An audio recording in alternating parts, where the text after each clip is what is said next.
তো আজকে আমরা কথা বলবো OnePlus এর নর্ড CE3 Lite এর ব্যাপারে। ভালো জিনিসও আছে এবং কিছু খারাপ জিনিস আছে, সবকিছু সম্বন্ধে কথা বলবো, সব স্পেসিফিকেশনের কথা বলবো। তার আগে যদি চ্যানেলে নতুন হয়ে থাকেন তাহলে প্লিজ লাইক করতে ভুলবেন না, কমেন্ট করতে ভুলবেন না এবং সাবস্ক্রাইব অবশ্যই করবেন।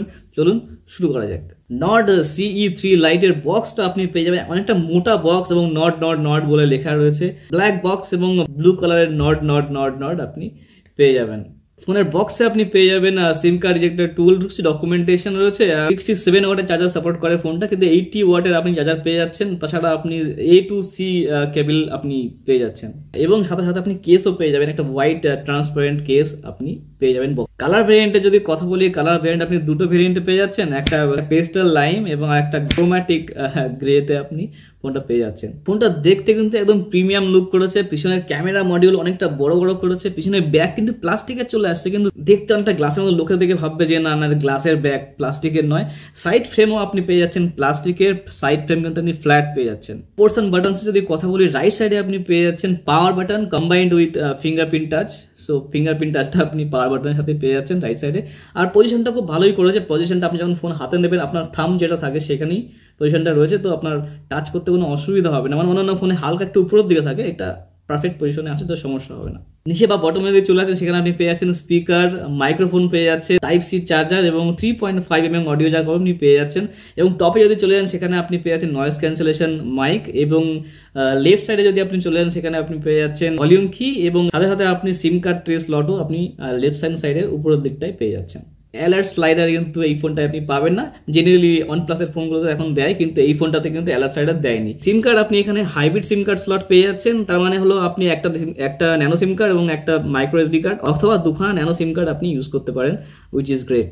ফোনটা কিন্তু ইন হ্যান্ড ফিল খুবই ভালো, তার কারণ হলো সাইডটা ফ্ল্যাট এবং প্লাস্টিক যেটা ব্যাকে রয়েছে সেটা কিন্তু অতটা স্লিপি না, মানে প্লাস্টিক যেহেতু গ্লাস না, কিন্তু দেখতে গ্লাসের মতন, ইন হ্যান্ড ফিল কিন্তু অনেকটাই ভালো, তো প্রিমিয়াম লুক আপনি পেয়ে যাবেন ফোনে। ফোনের ওয়েটের যদি কথা বলি, ওয়েট হাতে ধরে কিন্তু অতটা বুঝবেন না যতটা ওয়েট, কিন্তু 195 গ্রাম ওয়েটের সাথে চলে আসছে।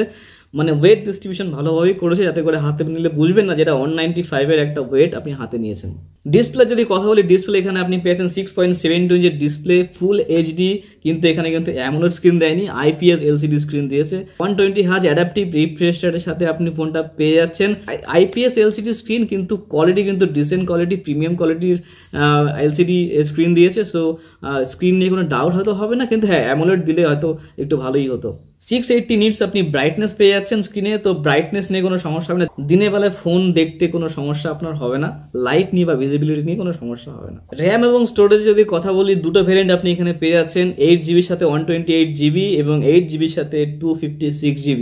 এবং প্রাইসের যদি কথা বলি, 8GB সাথে 128 এর প্রাইস হলো 9,999 রুপিস, এবং 8GB সাথে 256GB যে ভেরিয়েন্ট সেটা আপনি পেয়ে যাচ্ছেন 21,999 রুপিসে। ফোনের বেজেলসে যদি কথা বলি, নর্মাল বেজেলস, মানে বেশি মোটাও না বেশি পাতলাও না, নর্মাল ঠিক আছে, কোনো সমস্যা নেই। কিন্তু চিনে যদি কথা বলি, এখানে chin is there but not that high, না অল্প, ঠিক আছে। কোয়ালিটিওয়ালা IPS LCD স্ক্রিন পেয়ে যাচ্ছেন গরিলা গ্লাসের প্রোটেকশনের সাথে, তো ফোনের হাত দিয়ে পড়ে গেলে কোনো সমস্যা আপনার হবে না। ফোনের যদি ওয়াটারপ্রুফের কথা বলি, ফোনটা কিন্তু ওয়াটারপ্রুফের কোনো ইনফরমেশন পাওয়া যায়নি এখনো পর্যন্ত। প্রসেসরে যদি কথা বলি, আপনি এটা পেয়ে যাচ্ছেন Qualcomm Snapdragon 695 5Gর সাথে 6nm এর সাথে আপনি এটা পেয়ে যাচ্ছেন। আন্তঃস্ক চলে আসছে অ্যাপ্রক্স 4,20,000। গেম আপনি এখানে হাইয়ার সেটিং এ খেলতে পারবেন, কোনো ধরনের কোনো রকম ল্যাগ আপনি এখানে পাবেন না গেম খেলার সময়। স্মুথলি আপনি গেম খেলতে পারবেন, 30 মিনিট 1 ঘন্টা গেম খেলার পরে কিন্তু ফোন গরম হয় না। ব্যাটারি যদি কথা বলি, ব্যাটারি এখানে আপনি পেয়ে যাচ্ছেন 5000 mAh ব্যাটারি, যেহেতু 6nm প্রসেসর আপনি পাচ্ছেন সেহেতু আপনার ফোন কিন্তু পুরো দিন চালালেও কোনো সমস্যা হবে না, ব্যাটারিতে কোনো সমস্যা নেই। 67 ওয়াটের চার্জিং সাপোর্ট আপনি এখানে পেয়ে যাচ্ছেন, কিন্তু আউট অফ দ্য বক্স আপনি 80 ওয়াটের চার্জার আপনি পেয়ে যাবেন। Android 13 আপনি আউট অফ দ্য বক্স পেয়ে যাচ্ছেন, এবং আই থিঙ্ক 1-2 বছর বা 3 বছরের আপনি আপডেট পেয়ে যাবেন, মেজর আপডেট এখানে পেয়ে যাবেন। তারপর কোনো ইনফরমেশন এখনো পাওয়া যায়নি, পরবর্তীকালে যদি কোনো ইনফরমেশন পাওয়া যায় সেটা আমি চ্যানেলে দিয়ে দেবো, কিন্তু হ্যাঁ অবশ্যই আপডেট পাবেন, সেটা কত বছরের সেটা এক্সাক্ট জানা নেই, তাই জন্য জানাচ্ছি না। সেন্সারের যদি কথা বলি, সেন্সার আপনি সাইড মাউন্টেড সেন্সার পেয়ে যাচ্ছেন, মানে ফিঙ্গারপ্রিন্ট পাওয়ার বাটনের উপরে পেয়ে যাচ্ছেন, আদারওয়াইজ ফেস লক আপনি পেয়ে যাচ্ছেন। বাকি সব সেন্সার মোটামুটি ঠিকঠাকই কাজ করে, কোনো সমস্যা হয় না। কানেক্টিভিটি যদি কথা বলি, 5G ফোন Wi-Fi 5 এর সাথে চলে আসছে, হ্যাঁ ডুয়েল ওয়াইফাই আপনি এখানে পেয়ে যাচ্ছেন, ব্লুটুথ 5.1 ভার্জন আপনি পেয়ে যাচ্ছেন, ডুয়েল 4G ভোল্টি আপনি এখানে পেয়ে যাচ্ছেন।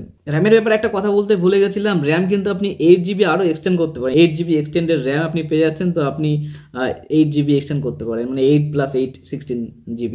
অডিও যদি কথা বলি, আপনি ডুয়েল স্টেরিও স্পিকার পেয়ে যাচ্ছেন, অডিও এক্সপিরিয়েন্স আপনার ভালো হবে, মানে এভারেজ আপনি এক্সপিরিয়েন্স নিতে পারেন, কোনো সমস্যা হবে না। ক্যামেরা যদি কথা বলি, ক্যামেরা এখানে ট্রিপল সেট ক্যামেরা আপনি এখানে পেয়ে যাচ্ছেন, কিন্তু হ্যাঁ মাইনাস পয়েন্ট হলো আলট্রা ওয়াইড ক্যামেরা কিন্তু এই ফোনে আপনি পাচ্ছেন না। কিন্তু 108GB আপনি স্যামসাং সেন্সরের আপনি প্রাইমারি ক্যামেরা পেয়ে যাচ্ছেন, 2 মেগাপিক্সেল ডেপথ এবং 2 মেগাপিক্সেল ম্যাক্রো ক্যামেরা আপনি এখানে পেয়ে যাচ্ছেন, কিন্তু যেটা বললাম আলট্রা ওয়াইড ক্যামেরা নেই। ফ্রন্ট ক্যামেরা যদি কথা বলি, সেখানে 16 মেগাপিক্সেল আপনি ক্যামেরা পেয়ে যাচ্ছেন। ভিডিওগ্রাফির যদি কথা বলি, আপনি কিন্তু এখানে আনফরচুনেটলি 4K ভিডিও শুট করতে পারবেন না, 1080 সাথে 30 fps এর সাথে আপনার স্যাটিসফাইড থাকতে হবে। কিন্তু প্লাস পয়েন্ট একটা হলো, এখানে 3x জুম আপনি পেয়ে যাচ্ছেন, ভালো কোয়ালিটির আপনি 3x জুম পেয়ে যাচ্ছেন, ভালো রেজলিউশনের সাথে, যেহেতু 108 মেগাপিক্সেলের ক্যামেরা, তো রেজলিউশন আপনি ভালোই পেয়ে যাচ্ছেন, জুমে কোনো সমস্যা নেই, 3x জুম আপনি এখানে পেয়ে যাচ্ছেন। ডুয়েল ক্যামেরা সেটআপ রয়েছে, ফ্রন্ট এবং ব্যাক ক্যামেরা আপনি একসাথে চালাতে পারবেন ভিডিও শুট করার সময়, কোনো সমস্যা নেই। ওভারঅল যদি ক্যামেরার কথা বলি, ক্যামেরার কোয়ালিটি খুব ভালো, ক্যামেরা নিয়ে কোনো সন্দেহ নেই। তো একটাই সমস্যা যে আলট্রা ওয়াইড ক্যামেরা নেই, বাকি ক্যামেরার পারফরমেন্স খুব ভালো। ওভারঅল যদি ফোনের কথা বলি, 2-3টে মাইনাস পয়েন্ট চলে আসছে, যেমন মনে করুন অ্যালার্ট স্লাইডার দেয়নি, আলট্রা ওয়াইড ক্যামেরা দেয়নি, অ্যামোলেড স্ক্রিন দেয়নি। এই 3টে বাদ দিয়ে কিন্তু বাকি ফোন কিন্তু খুবই ভালো, ইন হ্যান্ড ফিল ভালো, লুকস বিউটিফুল লুকস এবং প্রিমিয়াম লুকসের সাথে আপনি পেয়ে যাচ্ছেন। ক্যামেরার কোয়ালিটি ভালো, ডুয়েল স্টেরিও স্পিকার রয়েছে, কিন্তু যে স্ক্রিনটা রয়েছে অ্যামোলেড স্ক্রিন দেয়নি, কিন্তু এলসিডি আইপিএস এর এলসিডি স্ক্রিন দিয়েছে, কিন্তু সেটা কোয়ালিটিওয়ালা আইপিএস স্ক্রিন, তো সেখানে কোনো সমস্যা নেই, গেম খেলার কোনো সমস্যা নেই, ফোন ঠান্ডা থাকে, ফোন কিন্তু গরম হয় না, গরিলা গ্লাস সাপোর্টেড, আন্ডার 20,000 বাজেটে কিন্তু এই ফোনটা কিন্তু ভালো একটা পয়েন্ট চলে আসছে। 2-3টে মাইনাস পয়েন্ট আছে, তাদের যদি সাইডে রাখি, তাহলে কিন্তু এই ফোনটা একদম one of the best selling phone হতে চলেছে in this year, OnePlus Nord CE3 Lite। তো দ্যাটস ইট ফর নাও। যদি ভিডিওটি একটু ভালো লাগে তাহলে প্লিজ লাইক, শেয়ার এবং কমেন্ট করতে ভুলবেন না, বন্ধুদের মধ্যে শেয়ার করে দিন, নতুন করে সাবস্ক্রাইব করে দিন এবং আমার সাথে থাকার জন্য এবং আরও সমাধান পাওয়ার জন্য বেল আইকনটিকে প্রেস করে দেবেন। Thank you so much.